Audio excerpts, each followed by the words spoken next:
2 दिन हो गए थे शर्मा जी के पार्थिव शरीर को हॉस्पिटल में रखे। शर्मा जी व उनकी पत्नी सरकारी नौकरी में अच्छे पद से रिटायर हुए थे। दोनों का एक ही बेटा था जो पढ़ लिख कर शादी कर पत्नी के साथ अपना सपना पूरा करने अमेरिका में जा बसा। नौकरी रहते हुए शर्मा जी व उनकी पत्नी एक आध बार ही उसके पास जा सके और रिटायरमेंट के बाद बेटे ने उन्हें बुलाने की कोई जल्दबाजी न दिखाई।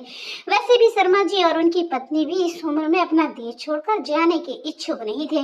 कारण था बुढ़ापे में कम ही बुजुर्ग होंगे जो अपनी जड़ों से कटना चाहें। दूसरा, इतने सालों से अलग रहने के कारण बेटे बहू व पोते पोती से उनका कोई खास लगाव ना था।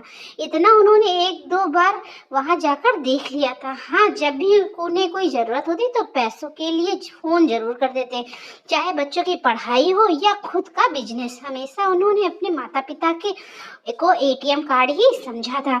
आखिर आज तीसरे दिन शर्मा जी के बेटा अपने परिवार सहित पहुंचा और आते ही उसने अपने फर्ज को पूरा करते हुए अपने पिता की आत्मा को उनके पार्थिव शरीर से मुक्ति दिला दी। किसी की आंखों में एक आंसू न था। चौथे की क्रिया पूरी होते ही मिसेस शर्मा के लाख आग्रह करने के बाद भी उनकी बहू बच्चों सहित अमेरिका वापस लौट गई। बेटे ने बच्चों की पढ़ाई के नुकसान का बहाना बनाया और बोला, मैं हूं ना यहाँ पर 13वीं तक। मिसेस शर्मा कुछ नहीं बोली। इसी बीच उनका बेटा कई बार उन्हें 13वीं के बाद अमेरिका चलने के लिए कह चुका था। साथ ही यह भी कि आप हमारे साथ चले जाओगे तो इतने बड़े घर का क्या करना है, इसीलिए यह प्रॉपर्टी बेच देते हैं। मैंने डीलर से बात कर ली है। मिसेस शर्मा सुनकर भी चुप रहती। बेटे ने माँ के मौन को लगभग अपनी स्वीकृति मान लिया था। 13वीं के बाद बेटे ने साइन करने के लिए कागज आगे कर दिए। मिसेस शर्मा ने उन पर सरसरी नजर डाली, फिर बेटे की ओर देखते हुए बोली, मैं यही रहूंगी। लेकिन माँ, आप यहाँ अकेले कैसे रहोगी? इस उम्र में आपको एक सहारे की जरूरत है। पापा भी नहीं है, अब कौन आपकी देखभाल करेगा? आप हमारे साथ चलिए, अपने परिवार के पास। बेटा, इतने सालों में भी तो हम अकेले ही रह रहे थे और मुझे तुम्हारी देखभाल व सहारे की जरूरत नहीं है।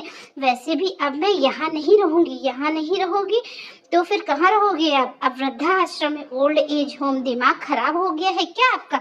मेरे होते हुए आप वहाँ क्यों रहोगे? आपका घर है, परिवार है, फिर लोग क्या कहेंगे? बेटे ने बाप के मरते ही माँ को ओल्ड एज होम में भिजवा दिया।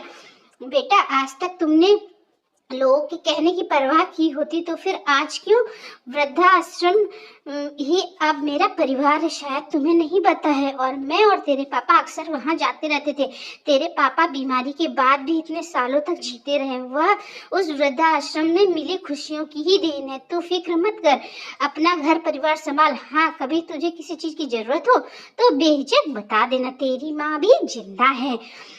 लेकिन इस घर को बेचने की बात भूल जाइए, यह कभी बिकेगा नहीं। हाँ, गुलजार रहेगा। मेरे बूढ़े मित्रों की हंसी से उनकी पथराई आंखों में फिर से चमक बिखेरने का यह माध्यम बनेगा। यही तेरे पापा का सपना था। और बेटे को अनेक प्रश्नों के साथ छोड़ मिसेस शर्मा ने वृद्धाश्रम के लिए फोन लगा दिया। दोस्तों, इस वीडियो को लेकर आपकी क्या राय है हमें कमेंट बॉक्स में बताना ना भूलें। अपने विचार सुझाव हमें जरूर बताएं और इसी तरह की अच्छी अच्छी कहानियों के लिए हमारे चैनल में बने रहें। नए हैं तो चैनल को सब्सक्राइब